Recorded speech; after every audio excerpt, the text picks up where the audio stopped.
शिवा जी, ये बिल पेश हो गया और ये माना जा रहा है कि भारतीय जनता पार्टी ये मान रही है कि ये 2024 में उसका ट्रम्प कार्ड है। महिलाएं उसको सारा वोट कर देंगी। शिवा जी, क्या लगता है आपको, केवल एक आरक्षण का बिल लाने भर से, वो भी जब सरकार के सिर्फ 4-5 महीने बचे हैं, चुनाव से पहले ये बिल लाना, क्या महिलाओं को समझ नहीं आएगा कि इसके पीछे प्लान क्या है? और क्या लगता है आपको, भाजपा के लिए ये ट्रम्प कार्ड साबित होगा या नहीं? माइक अनम्यूट करिए शिवा जी, माइक माइक।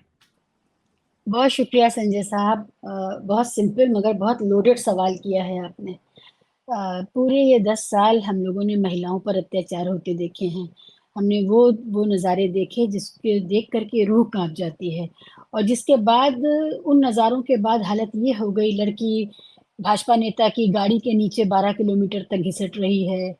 भाजपा नेताओं के बलात्कार के किस्से, मणिपुर में भाजपा सीएम ने जो कुछ करवाया, 2 महिलाओं की जो कहानी सामने आई, वो भाजपा के एक बहुत बड़े एमपी जो पहलवान बेटियों का उत्पीड़न करते रहे, वो आराम से भाजपा की सरकार के अंतर्गत आने वाली पुलिस की रिपोर्ट लगने के बावजूद घूम रहे हैं। भाजपा सरकार के ही से जुड़े हुए, भाजपा से जुड़े हुए लोगों ने हाथरस किया और भाजपा के गोदी मीडिया ने उनका समर्थन समर्थन किया, सब हुआ। कठुआ में जो लोग बलात्कार कर रहे थे 8 साल की बच्ची का, और फिर उनके जब गिरफ्तारी की बात आई तो उनके पक्ष में रैलियां हुई। बिल्किस बानो के साथ जो हुआ, इतनी त्राहिमाम कर दिया इन्होंने महिलाओं के लिए। क्या ये इतना आसान है कि 200 या 180 महिलाओं को संसद में भेजने का इंतजाम कर देने से ये महिलाएं बहल जाएंगी? और क्या अभी पहले से संसद में वो महिलाएं और भारत की सरकार के अंतर्गत कैबिनेट में वो महिलाएं नहीं थी जो दही जमाई बैठी थी? और ऐसी ही कुछ और महिलाएं अगर चली भी जाती हैं तो उससे हमारा क्या भला हो जाएगा, जो दही जमाए, बिल्कुल जिनकी कोई उपयोगिता महिलाओं के लिए है ही नहीं। महिला बाल विकास कल्याण मंत्री मणिपुर पर चुप है, पहलवान बेटियों पर चुप है, और वो साथ में माइनॉरिटी अफेयर्स मिनिस्टर भी हैं। और वो माइनॉरिटी का बच्चा जो मुजफ्फरनगर में पिटवाया जा रहा था साथियों से, उस पर चुप है ये लोग।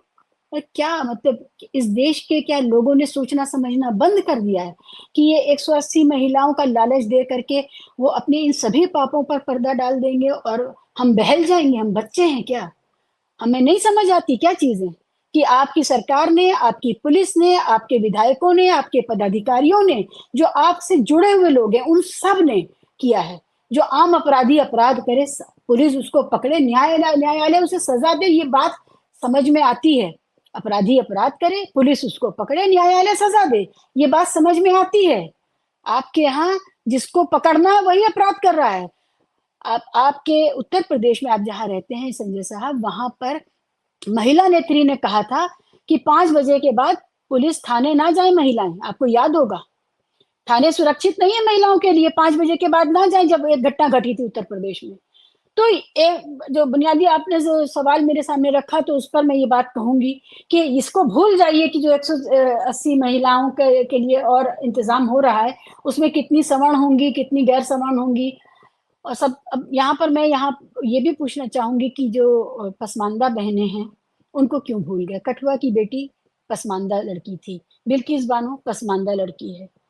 तो ये सारी बहनें जो पसमानदा का इतना आप बात करते हैं, ये बहनें कहाँ जाएं? मुसलमानों के का किसी भी तरह का कोई आरक्षण होता तो हम कहते चलो उसमें से 50% या 33% दे दो, वो तो कोई है नहीं। देखिए, SC ST के लिए आरक्षण है। SC ST के जो आरक्षण जहां जहां है, उसमें से अपने समाज की महिलाओं को दे दिया जाए या बाहर से दे दिया जाए, ये बिल्कुल अलग सवाल है। लेकिन मैं मुसलमान भी हूं, इसलिए मैं ये पूछ रही हूँ कि पसमानदा बहनें कहाँ जाएं? वो पसमानदा बहनें जो शिकार हो रही हैं, जिनके घरों पे आप बुलडोजर चलाते हैं, जिनके घर में के कमाने वालों को आप एनकाउंटर भी में मारते हैं, कस्टोडियल डेथ्स भी होती हैं जिसमें आप बुलडोजर चला करके उनकी दुकानों कारोबार को भी खत्म कर देते हैं, वो सब ठीक है। पसमानदा बहनों के लिए कुछ कर देते आप?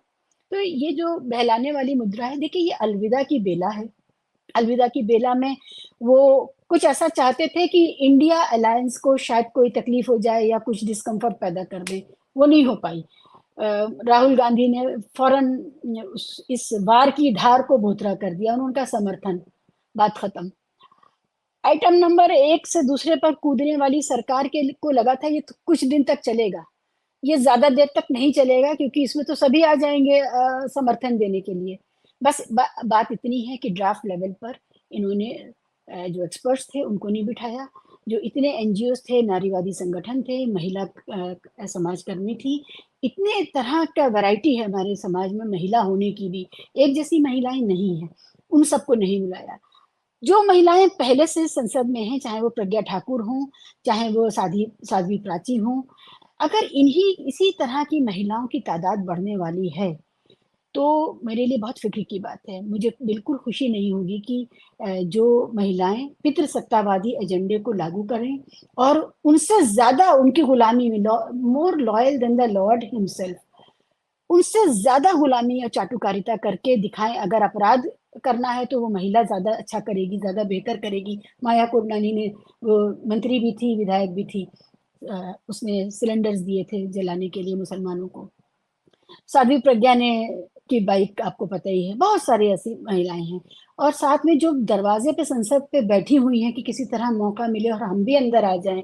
आपको याद होगा पूजा शकुन को, आप याद होगा जिसने बापू के पुतले पर गोली मारी थी और खून बहाया था। आपको याद होगा वो यती माँ सरस्वती जो है, जो क्या क्या मुसलमानों के कंप्लीट इनहाइलेशन की बात करती हुई बात करती हैं और यही उनका रिपोर्ट कार्ड है समाज में सत्ता से जुड़ने का। ये सारी महिलाएं, रितंबरा हुई, उमा भारती हुई, ये जो कैटेगरी है, और फिर हेमा मालिनी और स्मृति ईरानी जो फिल्मी दुनिया की हैं, जिनका किसी विधेयक पर, किसी बिल पर कभी हम सुनते ही नहीं कि एक इंटेलिजेंट जुमला बोला हो इन महिलाओं ने। हेमा मालिनी याद की जाएंगी कि अपने जो नृत्य सिखाने के लिए एकेडमी जो बनानी थी, उसमें मुफ्त में, तकरीबन मुफ्त में, जो उनको बड़ा प्लॉट दिए गए हैं 2-2 जगह, उसके लिए के अलावा उन्होंने क्या हासिल किया है महिलाओं के लिए इस देश की। तो ये जो महिलावाद है ये अंधा नहीं होना चाहिए। महिलावाद में ज्ञान के चक्षु और जो तीसरी आंख है वो खोल करके हम देखेंगे और ये जरूरी है कि हम ये समझें ये जब भी लागू होगा। देखो 2029-30 से पहले तो आएगा नहीं, आप जानते हैं। सेंसस होगा, परिसीमन होगा, उसमें जेरीमेंडरिंग होगी, ये सब करेंगे। वो धांधलियां अलग हैं, उस पर अभी बात नहीं कर रहे, लेकिन वक्त से पहले फीता क्यों काट रहे हैं मोदी जी? ये कौन सी जल्दबाजी है? तो ये सारे बुनियादी मुद्दे हैं। अभी आप बात आगे होगी तो हम लोग बात करेंगे इसके ऊपर।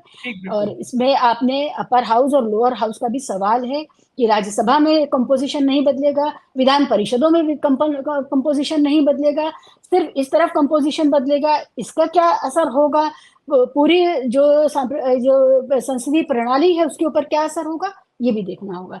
जी शुक्रिया। शिवाजी, बिल्कुल आपने बहुत लॉजिकली बहुत तार्किक मुद्दे उठाए और ये ऐसे ज्वलंत सवाल हैं